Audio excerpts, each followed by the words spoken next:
The Forgotten Guardian, the summit of arrogance. Celestial Concord Peace Summit brought together the galaxy's most powerful civilizations aboard Harmony Prime, a massive neutral station floating in the void between star systems. Representatives from dozens of species had gathered to sign the most important peace treaty in galactic history, their vessels arranged in a spectacular display of technological superiority around the station's docking bays.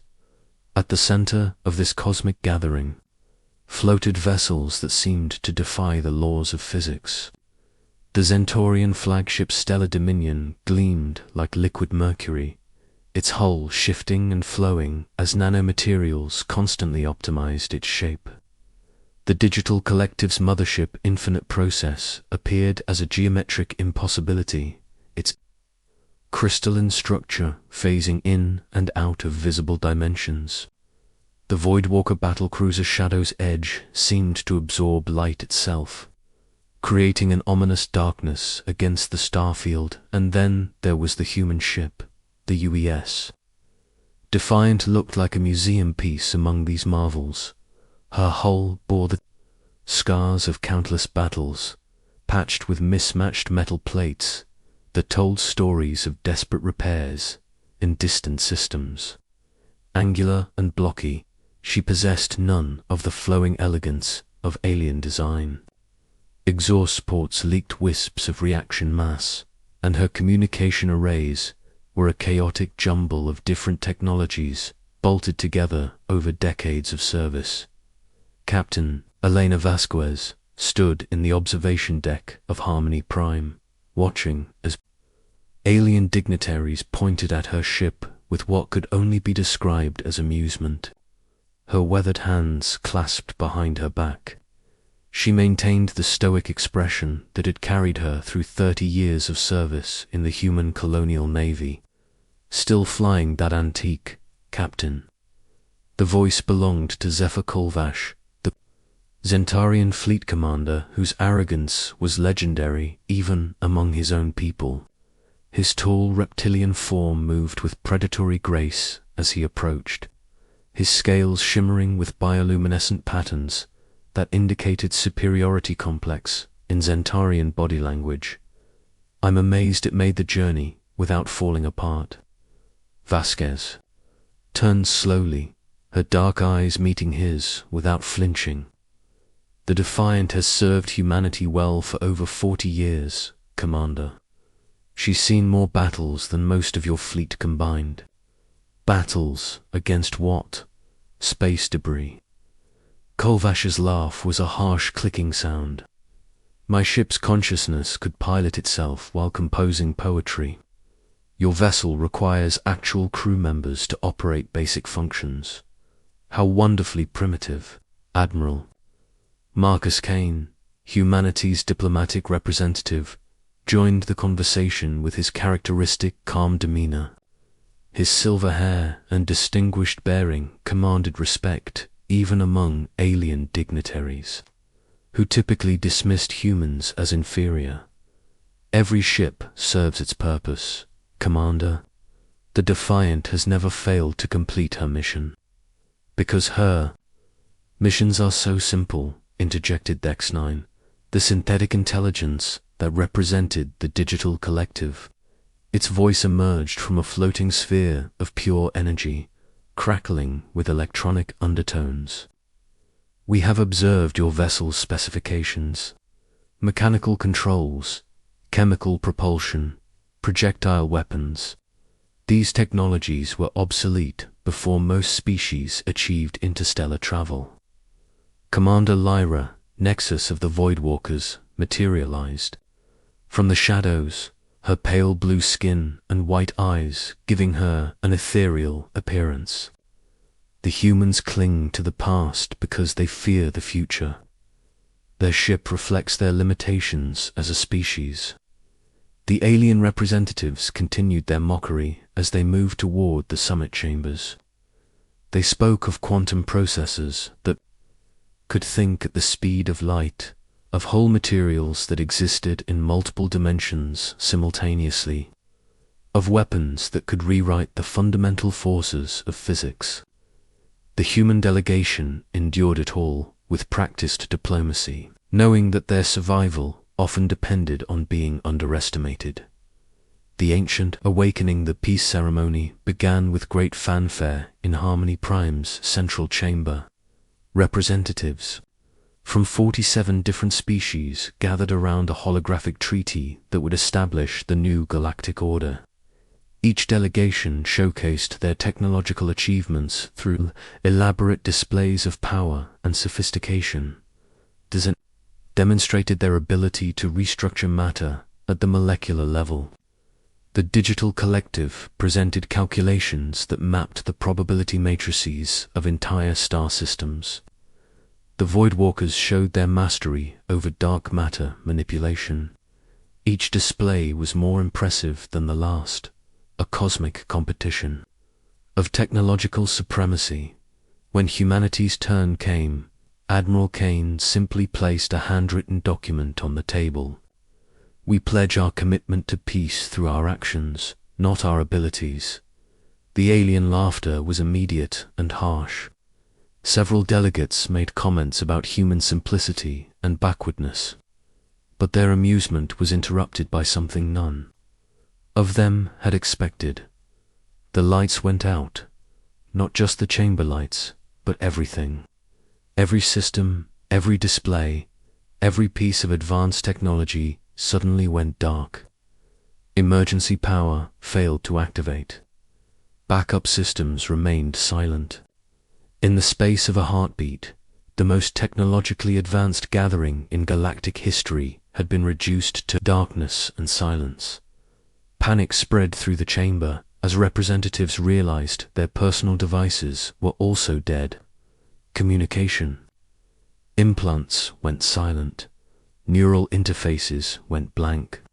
Even the basic environmental systems that maintained breathable atmosphere began to fail. What's happening? Kolvash's voice carried a note of fear that his arrogance couldn't hide.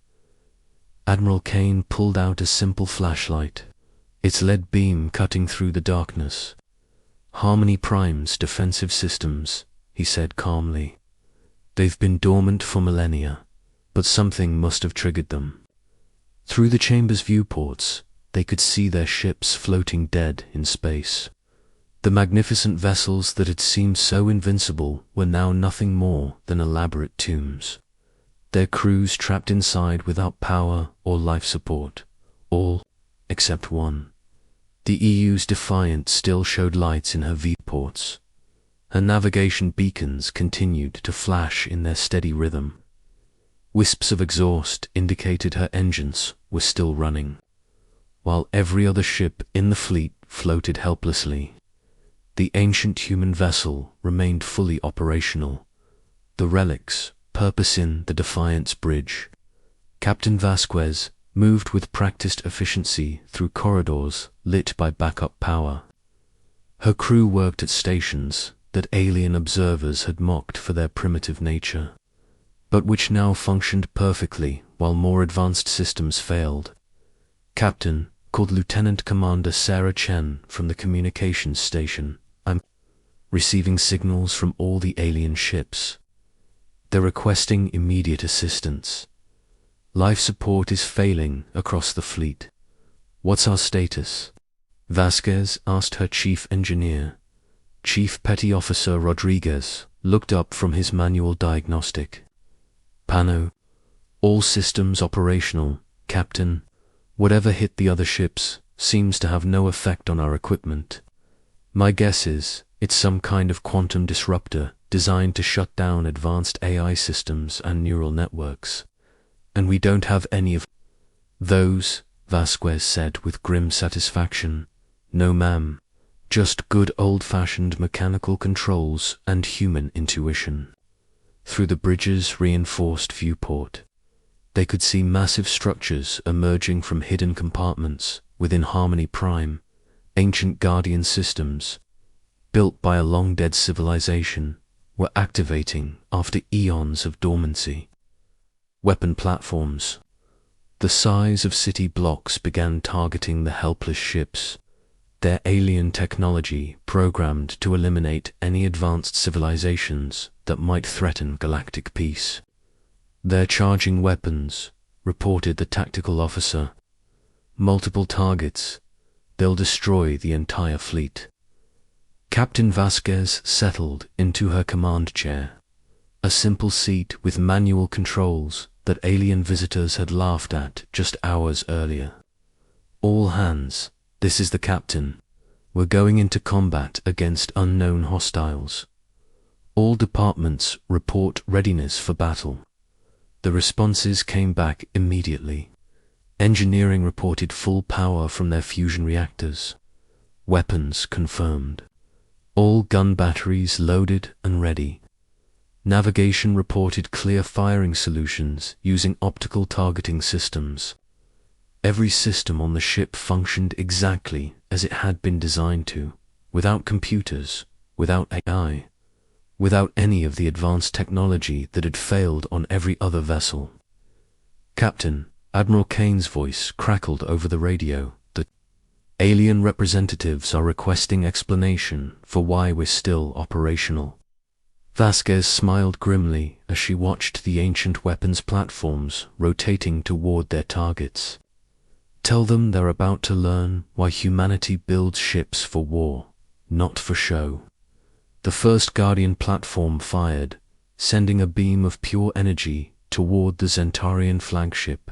The Stellar Dominion's advanced shields had been designed to stop any known weapon, but they were as dead as everything else on the ship.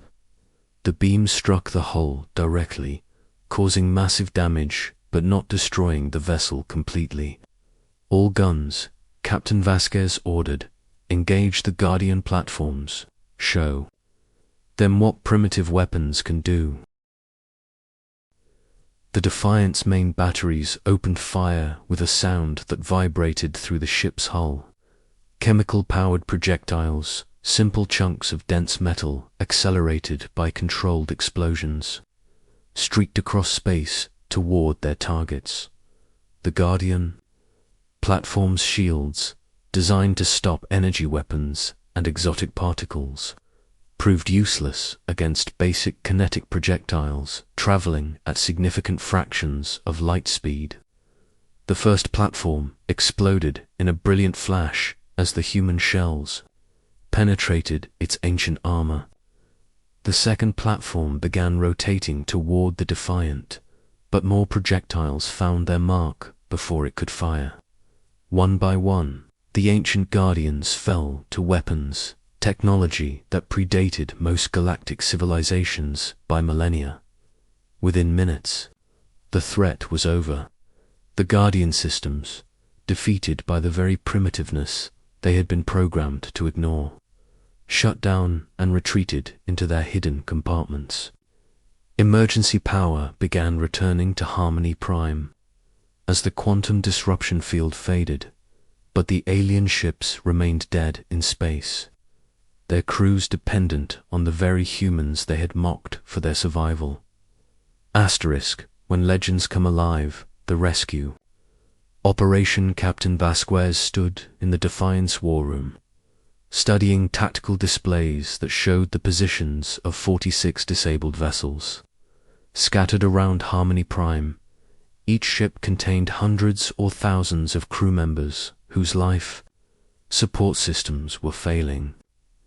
The quantum disruption had not only shut down their technology, but it also created cascading failures throughout their most basic systems. "Time until complete life support failure?"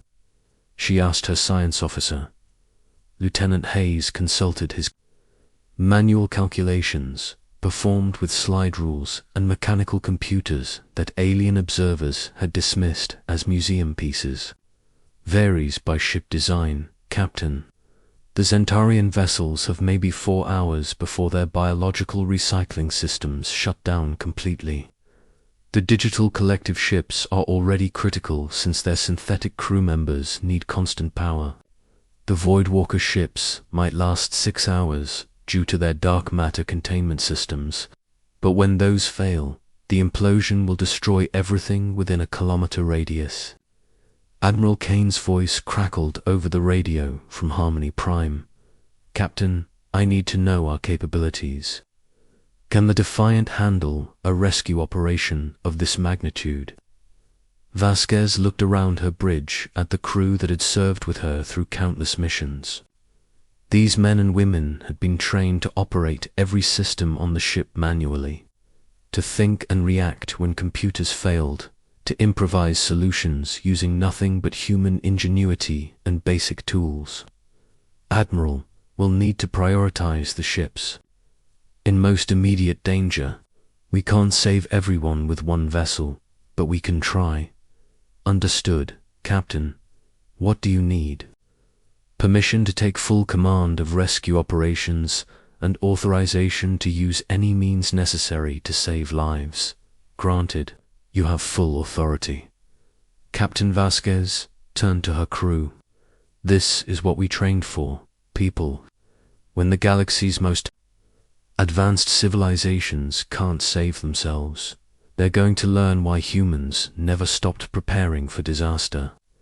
The art of improvisation. The first rescue target was the digital collective mothership Infinite Process.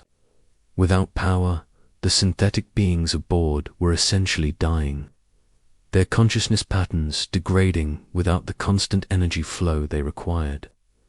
Traditional docking procedures were impossible since the ship's automated systems were dead. "Chief." Petty Officer Rodriguez led a team of engineers aboard a shuttle equipped with mechanical tools and basic cutting equipment. "Captain, we're going to have to cut through their hull. Their docking ports aren't responding to manual override." "Do what you need to do, Chief. How long?" "Give me 30 minutes with plasma torches and some creative engineering."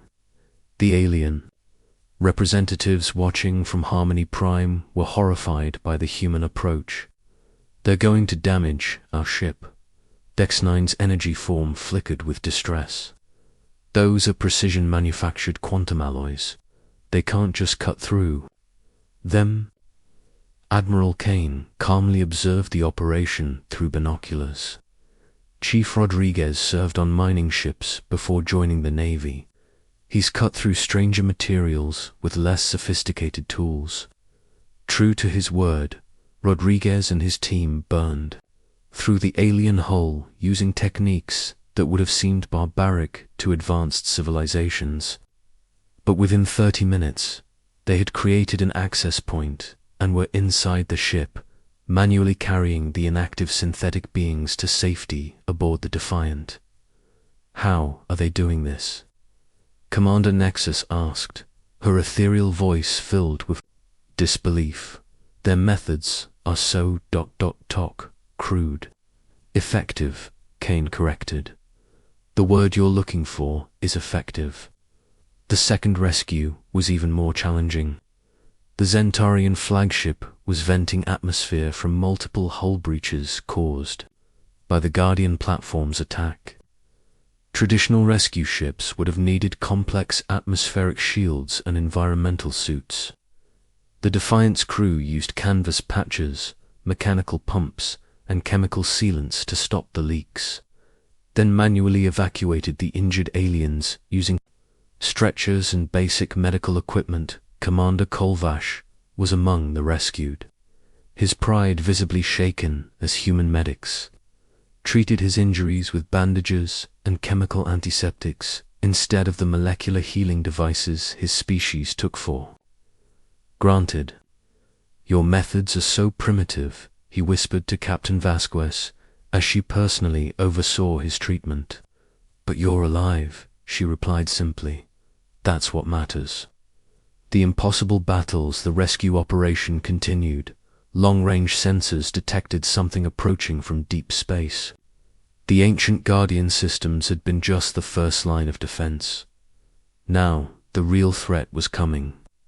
A massive automated fleet, built by the same extinct civilization that had constructed Harmony Prime's defenses, was converging on their position.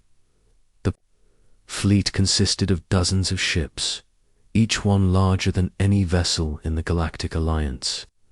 Their technology was millions of years old, but still far more advanced than anything the assembled civilizations possessed. Worse, they were specifically designed to hunt down and destroy any spacefaring species that might threaten galactic peace. Captain, Lieutenant Hayes reported, the approaching fleet will arrive in approximately 2 hours. Based on their configuration, they're designed to sterilize entire star systems. Admiral Kane's transmission from the station carried a note of resignation. Captain, I'm ordering you to retreat. Save who you can and get clear of the system. Negative, Admiral. We still have people aboard those ships. That's an order, Captain. Vasquez looked around her bridge at her crew. Each face showed the same determination that had carried humanity through generations of struggle and survival. With respect, Admiral, I'm going to have to disobey that order. The alien representatives who had been rescued gathered in the Defiance observation deck, watching as the human crew prepared for what seemed like an impossible battle. Their rescuers were getting ready to fight a fleet that could destroy planets, using weapons that were considered obsolete by galactic standards. This is madness, Kolvash said, his reptilian features showing genuine concern. That fleet will annihilate this ship in minutes. Captain Vasquez joined them at the viewport, looking out at the approaching threat. Maybe, but we're not going to make it easy for them. The strength of simple solutions. The battle began at maximum weapons range. As the ancient fleet opened fire with energy beams that could crack moons, the Defiant responded with evasive maneuvers that would have been impossible for ships dependent on computer navigation. Her human pilot, using nothing but instinct and experience, weaved between the incoming fire with a grace that defied her bulk and age. All batteries, prepare for full salvo, Captain Vasquez ordered. Target the lead ship's command structure. Captain, the weapons officer called out. Their shields are reading as impenetrable to energy weapons. Good thing we don't use energy weapons. Fire. The Defiant's main guns spoke with thunder that shook the ship. Kinetic projectiles, accelerated by chemical explosives and magnetic coils, streaked across space toward their targets. The ancient shields that had been designed to stop exotic energy weapons and matter-to-matter reactions proved useless against simple chunks of metal traveling at tremendous velocity.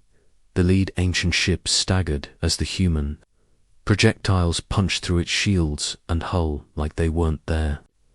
Secondary explosions rippled along its length as the kinetic energy transferred into its structure, causing cascading failures throughout its systems.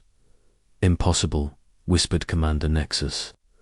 Those weapons shouldn't be able to penetrate advanced shielding. Chief Rodriguez, monitoring the battle from the engineering deck, grinned as he manually adjusted power distribution using mechanical switches and analog gauges. Lady, sometimes the best way to open a door is with a big enough hammer. The battle continued for what felt like hours. The Defiant used every trick her crew had learned in decades of service, employing tactics that computer-controlled ships couldn't predict or counter. They used the debris from destroyed ancient vessels as cover, fired projectiles that broke apart into multiple warheads mid-flight, and even used the gravity wells of nearby asteroids to bend their shots around enemy shields. One by one, the ancient fleet fell to human ingenuity and determination. Ships that had been built to last forever proved vulnerable to weapons that were considered primitive by every measure except effectiveness. The new understanding when the last ancient vessel exploded in a brilliant flash of released energy. The galaxy fell silent. The impossible had happened. A single human ship, dismissed as a relic by every advanced civilization, had defeated a fleet that should have been invincible. In the aftermath, as rescue operations continued and the disabled Alien ships were slowly restored to minimal function. The perspective of the galactic community began to shift. The representatives who had mocked human technology now watched in amazement, as human engineers used basic tools and creative thinking to solve problems that their advanced systems couldn't handle. Commander Kolvash approached Captain Vasquez as she supervised the final evacuations. His earlier arrogance had been replaced by something resembling respect. "Captain, I owe you an apology. We all do." "No apology necessary, Commander. We all did what we thought was best. But you understood something we didn't. We became so focused on advancement that we forgot the basics. Your ship, your methods, they seem primitive because we've lost touch with practical solutions." Dex-9's energy form flickered with what might have been embarrassment. "Our calculations showed that simple kinetic weapons should be ineffective against advanced defenses. We did not account for the targeting precision and tactical innovation that organic minds could provide." Captain Vasquez smiled as she watched her crew working alongside alien engineers, teaching them to operate manual backup systems and showing them how to troubleshoot problems without computer assistance. The galaxy's full of wonders and terrors that we haven't discovered yet. Sometimes the most advanced solution is the most vulnerable one. Sometimes you need systems that work when everything else fails. Admiral Kane joined the group as the last of the rescued aliens were transferred to temporary facilities aboard Harmony Prime. "The peace treaty will be signed as scheduled, but I think the terms might be a little different now." Commander Nexus nodded slowly. "Indeed. Perhaps there is wisdom in maintaining diverse approaches to technology and problem solving. The humans have shown us that advancement and effectiveness are not always the same thing." As the Defiant prepared to depart Harmony Prime, her hull still bearing the scars of battle but her crew intact and victorious, the other ships of the galactic fleet formed up in an honor escort. The vessel they had mocked as a primitive relic was now being saluted as the ship that had saved them all. Captain Vasquez stood on her bridge, looking out at the starfield that stretched endlessly before them. Somewhere out there were more wonders and dangers, more challenges that would require human ingenuity and determination to overcome. But she was confident that when the galaxy's most advanced systems failed, when computer-controlled solutions proved inadequate, there would still be humans ready to step forward with simple tools, creative thinking, and the unbreakable will to never give up. The Defiant might be an old ship, but she represented something that no amount of technological advancement could replace. The human spirit that turns impossible challenges into yesterday's victories.